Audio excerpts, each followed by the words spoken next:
Bom, pessoal, boa tarde. Vamos dar início à nossa aula de hoje com antiarrítmicos. Antes de falar um pouco dos antiarrítmicos, a gente tem que voltar um pouquinho na fisiologia do coração. Então, a fisiologia normal do coração. O coração, ele é uma bomba mecânica e uma bomba elétrica. Então, o coração, ele possui fibras musculares que são responsáveis pela contração e pelo relaxamento muscular. E também possui células autoexcitáveis, produtoras de impulso nervoso. Esse impulso nervoso ele é conduzido pelas fibras musculares para que elas relaxem e se contraem. O impulso que dita o ritmo no qual esse coração vai bater. Os tecidos podem ser divididos em tecidos noidais, que são aqueles que têm a capacidade autoexcitável, e os tecidos não noidais. Quais são os tecidos noidais? É o nó sinoatrial, o nó atrioventricular e as fibras de Purkinje. Na região dos átrios, vamos ter o nó sinoatrial, que tem a capacidade de gerar um potencial de ação, que ele é um tecido autoexcitável, que gera esse potencial de ação, entrega para dois lugares, para o próprio átrio, a eletricidade formado dele, e conduz a eletricidade produzida por ele para o nó atrioventricular. O nó atrioventricular, ele produz impulso elétrico, é um tecido autoexcitável. Entretanto, a necessidade de regular o ritmo, de sincronia o ritmo entre esses tecidos autoexcitáveis. Então, o nó sinoatrial manda um impulso no nó atrioventricular a fim de controlar o ritmo, o qual o atrioventricular vai funcionar também. O nó atrioventricular manda um impulso para as fibras de Purkinje. Elas levam o impulso nervoso para os ventrículos. Esse impulso nervoso é o necessário para controlar o ritmo cardíaco, para controlar o ritmo de contração dos ventrículos. Temos três tecidos chamados tecidos noidais, capazes de produzir o seu próprio impulso nervoso, em um ritmo próprio. O nó sinoatrial, que fica na região dos átrios, que inerva os próprios átrios, e também ele leva esse impulso nervoso para o nó atrioventricular. O nó atrioventricular que se localiza entre o átrio e o ventrículo. Ele é capaz de levar o impulso nervoso para as fibras de Purkinje, e as fibras de Purkinje irão inervar todo o ventrículo, a fim de manter o ritmo cardíaco normal. Só um pouquinho, pessoal.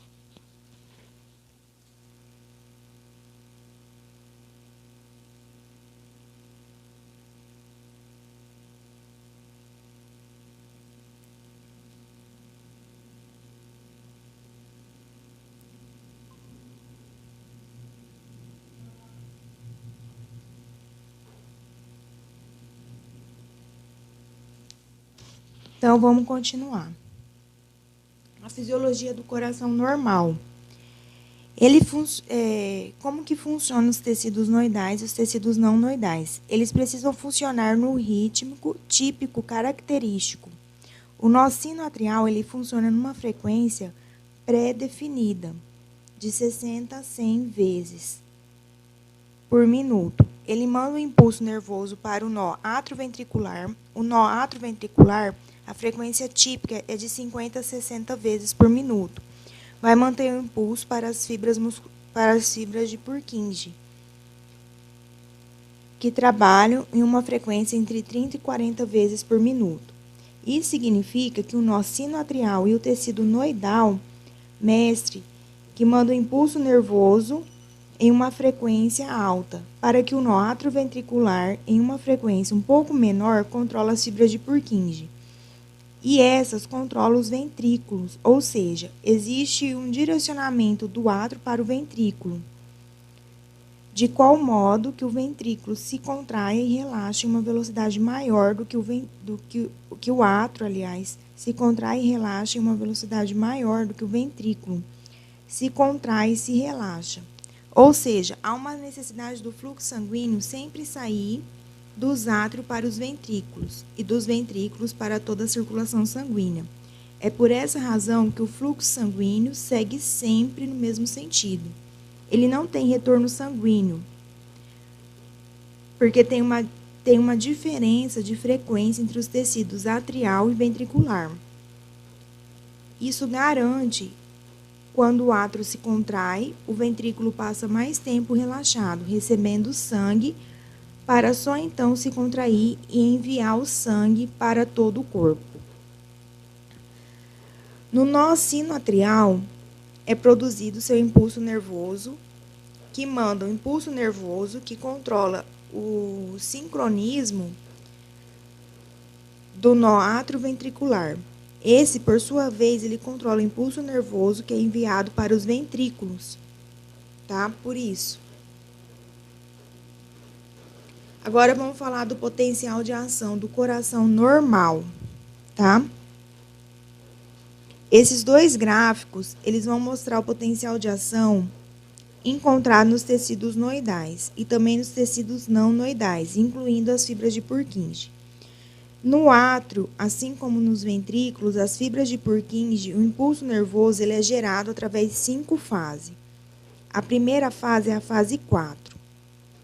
A segunda fase é a fase 0. Daí vem a fase 1, fase 2 e a fase 3. São 5 fases responsáveis pela geração do impulso nervoso nos átrios e nos ventrículos, e também nas fibras de Purkinje. Já nos tecidos noidais, que é o nó sinoatrial e atrioventricular, o impulso ele é gerado através de 3 fibras. Não existem a fase 1 e 2 nos tecidos noidais, tá?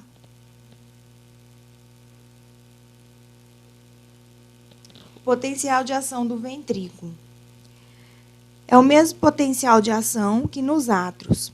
Possui uma semelhança, tá? O que muda é a velocidade, o tempo que esses potenciais vão acontecer. Mas o mecanismo ele é o mesmo. Na fase 0, tem um aumento do impulso nervoso, ou seja, é quando a célula ela se despolariza. No ventrículo, temos as fibras musculares. Quando essas fibras musculares se despolarizam, significa que o músculo vai se contrair. Então, no momento da contração, há uma abertura dos canais de sódio. O sódio ele é muito concentrado fora da célula. Quando os canais de sódio se abrem, há um influxo de sódio para dentro da célula. Essa célula despolariza, ela deixa de ser tão negativa dentro e passa a ser positiva, e a musculatura do ventrículo e do átrio se contrai. Na fase 1, tem uma repolarização precoce. Ela acontece em virtude da abertura precoce e temporária dos canais de potássio. Acontece um efluxo de potássio dentro da célula. Temos muito potássio quando os canais se abrem. O potássio ele acaba saindo da célula, tem uma redução do potencial de ação, mas poucos canais de potássio de fato se abrem para que haja esse efluxo. Por isso, há uma redução do potencial de ação, mas o potencial de ação continua alto. Na fase 2, é um platô. Acontece em virtude do influxo de cálcio. Então, o cálcio, ele entrou um pouco a saída desse potássio. O potássio, ele sai e diminui a positividade dentro da célula. Mas com a entrada do cálcio, essa positividade, há uma compensação dessa perda dessa positividade, das cargas positivas dentro da célula. O cálcio é importante para que haja contração muscular. O platô é em virtude da contração muscular. Ela acontece por mais tempo. A permanência da contração muscular no átrio e no ventrículo, ela vai garantir que o sangue passe de um compartimento para outro compartimento, passe do átrio para o ventrículo e do ventrículo para as artérias, para serem distribuídos para todo o corpo. Por isso que o átrio e o ventrículo possuem esse platô. É em virtude da permanência da contração muscular, para que haja uma garantia que o sangue vai passar de um compartimento para outro. Os tecidos noidais, eles não precisam dessa garantia. Eles precisam mandar o impulso nervoso para garantir que haja o ritmo, né? Na fase 3, temos uma repolarização devido ao efluxo de potássio. Os canais de potássio, eles vão começar a se abrir na fase 1 e se abrem muito intimamente, e agora eles se abrem em seu potencial todo. O potássio que está dentro da célula muscular, ele sai da célula para fora da célula.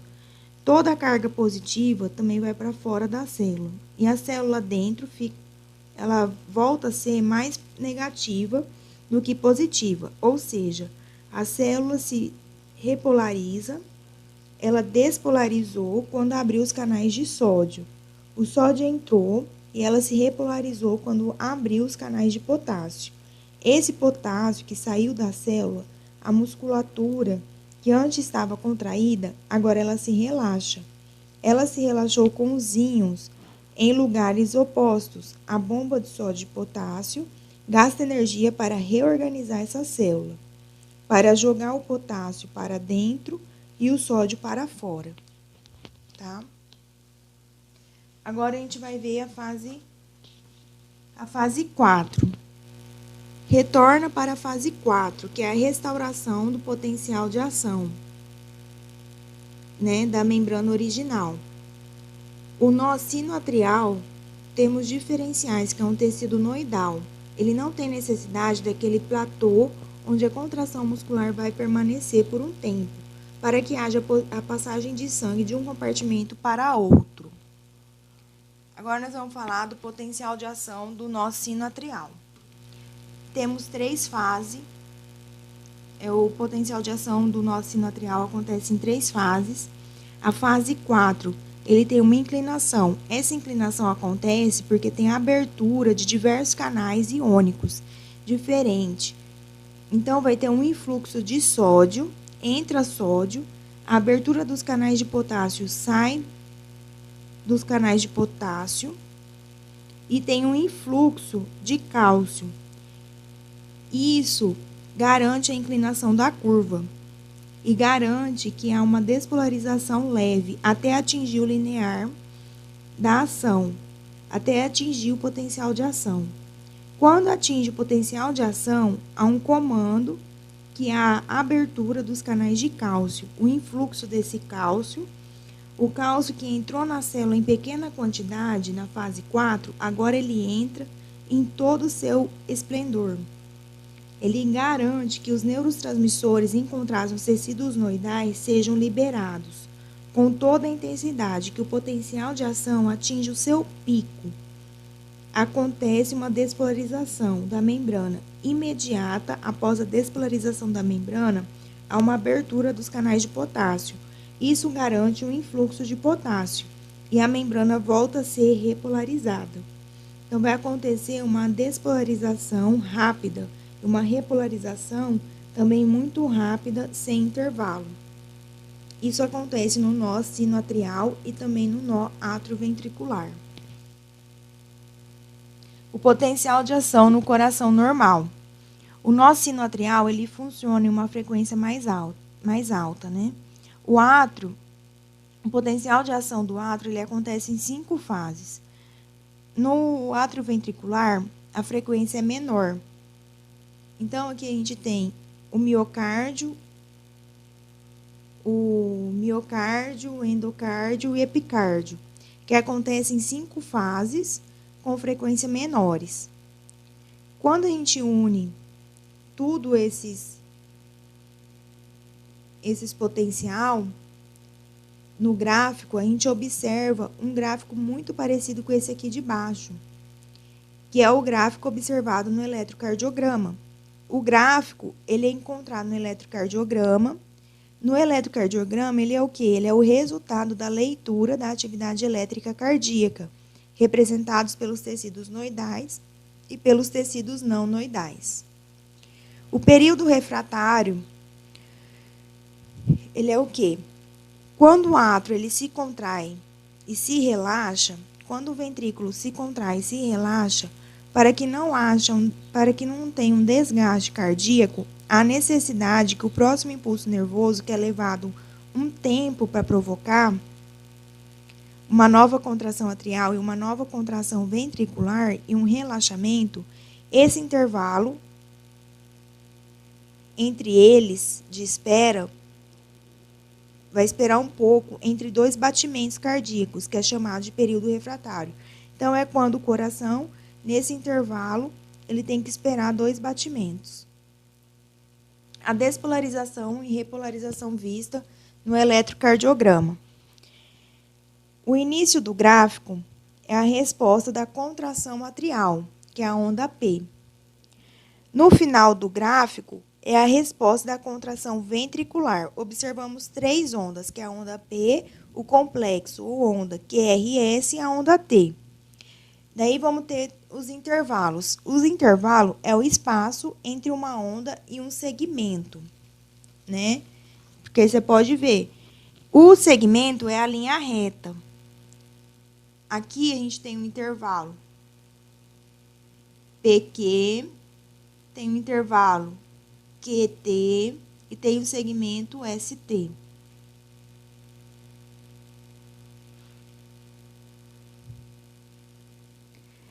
A onda P, ela é a despolarização atrial.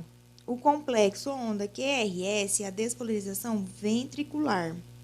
A onda T é a repolarização atrial. A linha horizontal é o tempo, que 5 milímetros é igual a 0,2 segundos. E a linha vertical é a tensão, que 5 milímetros é igual a 0,5. O intervalo PR, que é a velocidade atrioventricular. No nó atrioventricular, que conduz o impulso nervoso do átrio até o ventrículo. Esse é o intervalo PR. O intervalo QT é o início da despolarização ventricular e o início da repolarização ventricular, ou seja, é a contração e o relaxamento ventricular. O segmento ST, que fica bem aqui, ST,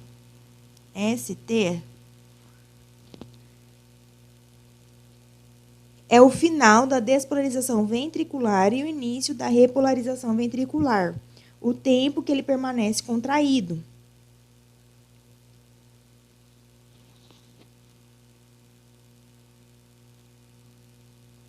Aqui outra vista. A sístole atrial contrai e relaxa o átrio. A sístole ventricular é o início da contração ventricular até o seu completo relaxamento. O período de relaxamento não tem contração atrial e nem ventricular. Tá? Aqui a sístole atrial, ela dura 0,1 segundo, a sístole ventricular 0,3 e o período de relaxamento é 0,4. É quando não tem contração nem atrial e nem ventricular. Na sístole ventricular, é o início da contração ventricular até o relaxamento completo dos ventrículos. Na sístole atrial, é quando contrai e tem um relaxamento do átrio. Vamos entrar nas arritmias. Arritmias são disfunções da normalidade de condução ou na formação do impulso.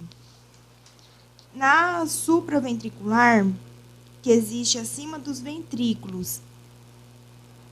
Então, a arritmia é uma disfunção que causa anormalidade na formação e na condução do impulso no miocárdio. Se a arritmia surge nos átrios, que é no nó sinoatrial ou no nó atrioventricular, essa arritmia é chamada supraventricular, porque está acima dos ventrículos. Se a arritmia ela surge nos ventrículos, ela é chamada uma arritmia ventricular, porque está dentro dos ventrículos. As causas de arritmia: arteriosclerose, espasmo coronário, bloqueio do coração e isquemia miocárdica. O mecanismo de arritmias cardíacas. A gente tem 2 tipos de mecanismo, que é o defeito na formação do impulso e alteração na condução desse impulso. Então, o nó sinoatrial, ele pode ter algumas disfunções que vai impedir o impulso nervoso seja formado. Automaticidade alterada, que é a capacidade de gerar o impulso, vai estar alterada, que pode ser alterada de forma fisiológica ou de forma patológica. De forma fisiológica, está alterada principalmente relacionada ao sistema nervoso autônomo. Então, a automaticidade alterada vai ter uma intensificação do automatismo, vai ter uma estimulação beta-adrenérgica, uma hipopotassemia. Com isso, vai acelerar a frequência e a acetilcolina, que vai reduzir a frequência.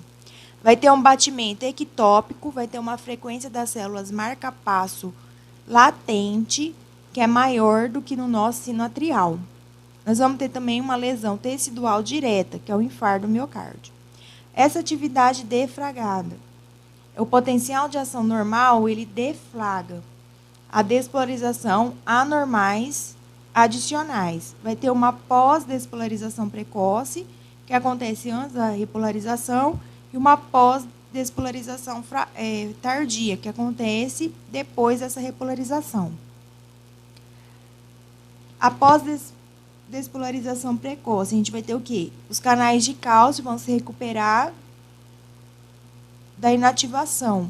Então, a gente viu que a precoce ela vai ocorrer antes da repolarização. E a tardia, ela atinge uma voltagem limiar, a velocidade ascendente é lenta. Ela ocorre depois da repolarização. Com isso, vai ter o quê? Ela resulta no acúmulo intracelular de cálcio, que vai ativar o trocador sódio-cálcio, né, que é causado por isquemia miocárdica, estresse adrenérgico, intoxicação por digital e uma insuficiência cardíaca congestiva. Os mecanismos da arritmia ainda, que a gente tem os defeitos na condução do impulso, que é a reentrada, que vai ter um ataque a arritmias, um bloqueio da condução, que é uma bradiarritmias, e das vias acessórias, que é ataque à arritmia. Aqui as vias acessórias, né? As vias acessórias, principalmente esse feixe de quente, ele comunica o átrio e o ventrículo. O impulso ele vai chegar nos ventrículos por uma frequência maior. Esse aqui que é a via acessória, que é o feixe de quente. Vamos falar um pouquinho dos ritmos. O ritmo primeiro é o ritmo sinusal.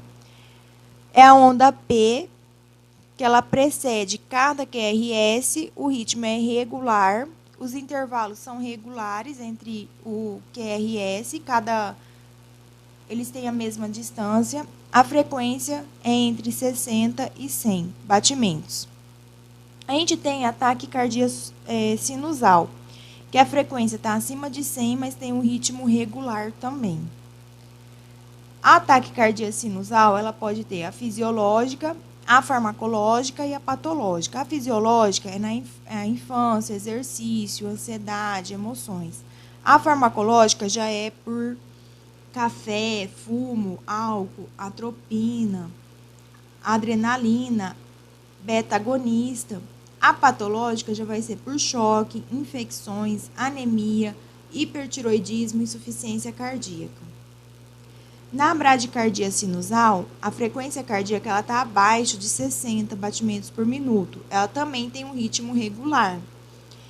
Ela também é dividida em fisiológica, farmacológica e patológica. Na fisiológica, em atletas, né, qualquer pessoa durante o sono, ela pode ter uma bradicardia sinusal. Farmacológica já é digital, né, uso de digital, morfina e beta-bloqueadores. A patológica, estímulo vagal pelo vômito, hipotiroidismo, hipotermia e a fase aguda do infarto agudo do miocárdio inferior. Agora, a arritmia sinusal respiratória, ela é assintomática, ela tem uma variação da frequência cardíaca com a respiração, ela acelera na inspiração e ela diminui na expiração. Na apneia, a frequência cardíaca fica regular. É comum em crianças, ela não é patológica e não necessita de tratamento. A extrasístole atrial. O diagnóstico eletrocardiográfico, o ritmo é irregular, a onda P de morfologia diferente da onda P sinusal ocorre antes do batimento sinusal esperado. Ela é tipo um Mzinho, a onda P. A extrasístoles, que se originam no mesmo foco, tem a morfologia semelhante. O complexo QRS, geralmente ele é normal. Na taquicardia supraventricular, o diagnóstico também é eletrocardiográfico. Vai ter uma frequência aí de 160 a 240. O ritmo é regular. O QRS, geralmente, ele é normal. A onda P vai ter uma taquicardia atrial, onde a onda P ela tem morfologia diferente da onda P sinusal, que é a normal. Tem a taquicardia juncional, que tem ausência dessa onda P. Vamos ver a onda P negativa em quê? Em D2, D3 e AVF. Tá? Agora vamos falar das ações dos antiarrítmicos. Vamos entrar na nossa aula de farmacologia. Eles são divididos em dois, que é no caso da geração anormal do impulso nervoso e no caso da condução anormal do impulso nervoso. No caso da geração anormal do impulso nervoso, você vai ter uma diminuição da inclinação na fase 4, nas células marca-passo. Um aumento do impulso nervoso.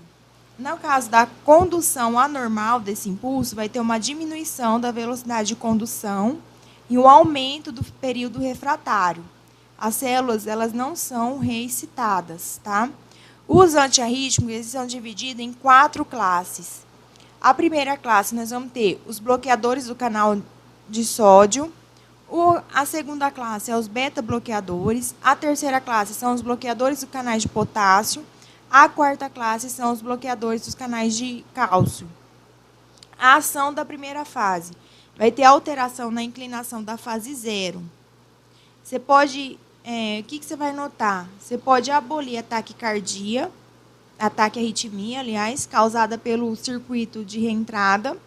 Nos beta-bloqueador, a ação deles é diminuir a frequência cardíaca e a velocidade de condução, que podem indiretamente alterar a condutância ao potássio e do cálcio. Nos bloqueadores dos canais de potássio, vai ter um aumento do potencial de ação do período refratário e um atraso, né? Vai atrasar a repolarização. Você vai inibir a taquicardia por reentrada. Nos bloqueadores dos canais de cálcio, vai retardar a taxa de aumento da fase 4 e no nó sinoatrial, diminuir a velocidade de condução no nó sinoatrial e no átrio ventricular. Nós vamos estar falando de cada um. Aqui é a classe 1, né? A fase 1, que eles vão bloquear a fase 0 e a fase de despolarização. Então, ele é dividido em um A, um B e um C, que é a classe 1A, que é dividida. A primeira classe, que é dos bloqueadores do canal de sódio. Eles são divididos em um A, um B e um C. Um A vai ter um bloqueio moderado dos canais de sódio. Um B, bloqueio leve dos canais de sódio. E um C vai ter bloqueio forte dos canais de sódio. Um A é uma pequena redução na fase 0. Um B, efeito liminado da fase 0. E o C vai ser grande redução da fase 0. Um A vai ter prolonga o período refratário pelos bloqueios, né, de vários tipos de canais de potássio. Um B vai reduzir o período refratário, que ele vai bloquear os canais de sódio da inativação tardia. Um C, ele não interfere no período refratário. Um A vai prolongar a duração do potencial de ação e da repolarização. Um B, encurtar a duração do potencial de ação e da repolarização. E um C, nenhum efeito na duração do potencial de ação e da repolarização. Um A vai prolongar os intervalos PR e o QRS, Um B, um intervalo QT inalterado ou levemente encurtado. Um C, prolonga fortemente os canais PR e QRS. Então, a classe 1A, ele aumenta o tempo da despolarização, que vai acontecer em sua plenitude, e ele vai bloquear os canais de potássio e vai prolongar a repolarização. Quem é 1A? São as quinidina, procainamida e a disopiramida. A classe 1B, que vai ter um leve bloqueio dos canais de sódio. Ele não tem alteração na despolarização, que vai mexer a lidocaína. Né? Ele vai promover uma repolarização precoce. Então, quem faz parte desse grupo é a lidocaína e a metiletil. Um C ele vai ter um bloqueio dos canais de sódio intenso e não tem bloqueio dos canais de potássio. Quem faz parte desse grupo é a propafenona e a flecainida. Tá? Aqui é a diferença de um A, de um B e de um C para vocês. Um A, ele está relacionado com a fibrilação atrial, com a contração atrial prematura, contrações ventriculares prematura, taquicardia ventricular e a síndrome de Hoff-Parkinson-White. Um B, ele é usado nas disarritmias ventriculares, somente com contrações ventriculares prematuras, taquicardia ventricular e fibrilação. E um C é usado na fibrilação atrial paroxística.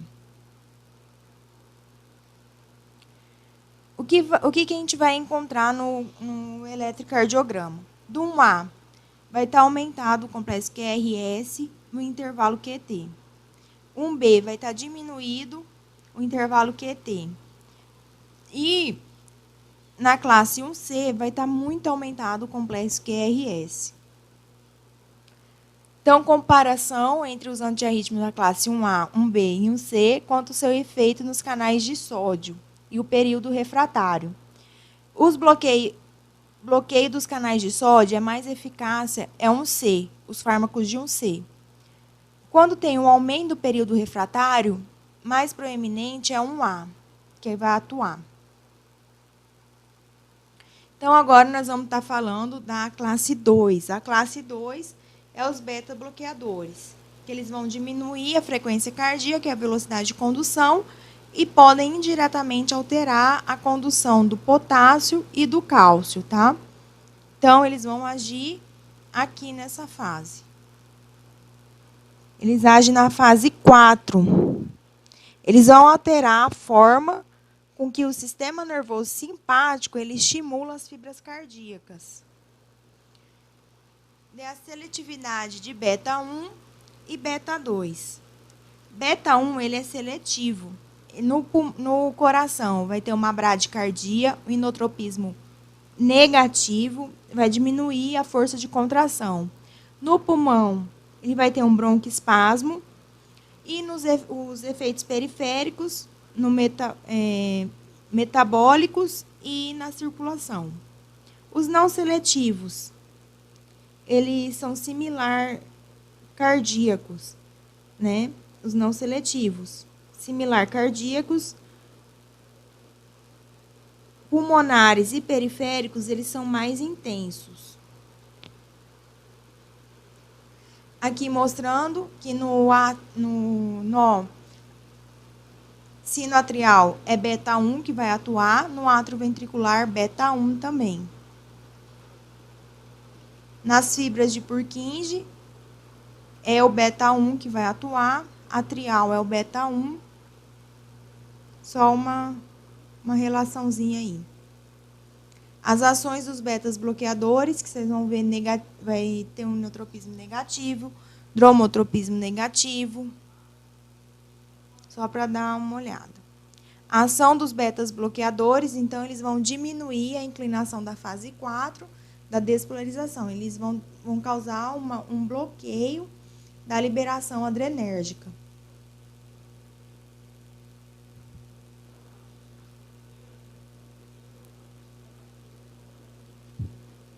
Os efeitos adversos dos betas-bloqueadores: hipotensão, bradicardia, insuficiência cardíaca congestiva. A retirada súbita, ele pode conduzir a arritmias cardíacas, angina e até um infarto agudo do miocárdio. Ele vai ter uma piora da asma ou DPOC, uma disfunção sexual, um risco aumentado de hipoglicemia em pacientes diabéticos. Agora nós vamos estar falando da última classe de antiarrítmicos, que é os bloqueadores dos canais de cálcio, que ele retarda a taxa de aumento da fase 4 no nó sinoatrial. Vai ter uma diminuição da velocidade de condução no nó sinoatrial e atrioventricular.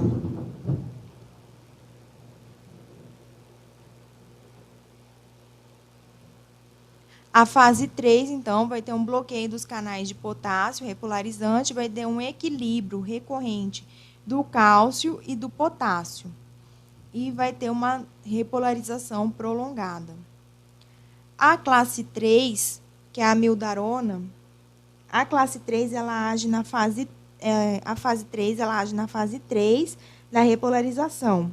Ela aumenta o tempo de despolarização e aumenta o tempo da contração muscular.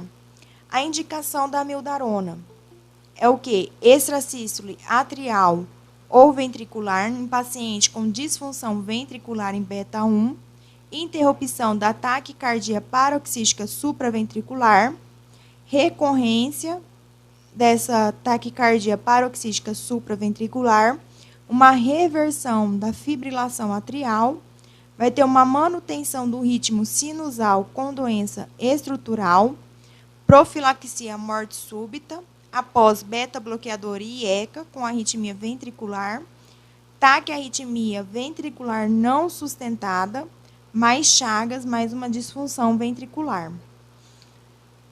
Aqui são alguns efeitos adversos da amildarona. No cardiovascular, vai diminuir a função do nó atrioventricular ou no nó sinusal, né? Vai diminuir a contratibilidade cardíaca, vai causar uma hipotensão. No pulmão, vai ter uma pneumonite resultante em fibrose pulmonar. Na tireoide, vai ter um hipertiroidismo ou um hipotiroidismo. Hepático, vai ter um aumento das enzimas cardíacas, ou as enzimas hepáticas, aliás. Neurológico, vai ter uma neuropatia periférica, cefaleia, ataxia e tremor. Outros, vai ter disfunção testicular, pigmentação cutânea. Vamos falar da classe 5, da classe 4, aliás. A gente falou da classe 3, agora é a última classe 4. A classe 4, ela vai agir na fase 2, que é no platô. Nessa fase aqui de cima, fase 2. Então, ele promove um atraso do potencial de ação. Principalmente, nessa classe, é o verapamil e o diltiazem. A ação dele é lentificar, né, o potencial de ação. Os antagonistas dos canais de cálcio, as ações deles. Eles atuam preferencialmente no tecido noidal, no nó sinoatrial e no átrio ventricular, dependentes dos canais de cálcio. Ele tem pouco efeito sobre os tecidos dependentes dos canais de sódio, rápido, que é na fibra de Purkinje, músculo atrial e ventricular. Torna mais lenta a ascensão do potencial de ação nas células no nó atrioventricular. Ainda na indicação dos canais de cálcio, é uma reentrada noidal sinusal sustentada, uma reentrada noidal atrioventricular, diminui a resposta ventricular por fibrilação atrial. Em geral, deve-se evitar em qualquer taquicardia com QRS alargado ou amplo. Não são usados para taquicardia ventricular. E os efeitos adversos, que é hipotensão, bradicardia, bloqueio atrioventricular quando associado ao beta-bloqueador, ou em paciente com disfunção do nó sinusal.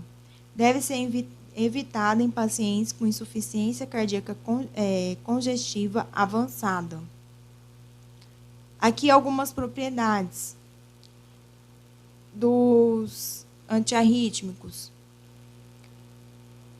No eletrocardiograma QT, no 1A, 1C e 3, eles vão estar positivos, né?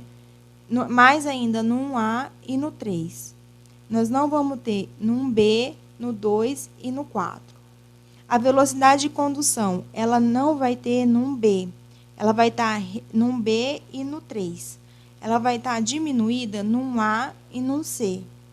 Diminuída no nó sinoatrial e no atrioventricular é no 2 e do 4. O período refratário, ele vai estar aumentado no 1A e no 3. Vai estar diminuído em 1B. Não vai ter em 1C. Vai estar aumentado no nó sinoatrial e atrioventricular na classe 2 e na classe 4, tá? Pessoal, por hoje é só. Muito obrigado pela atenção de todos. Tenham uma boa tarde.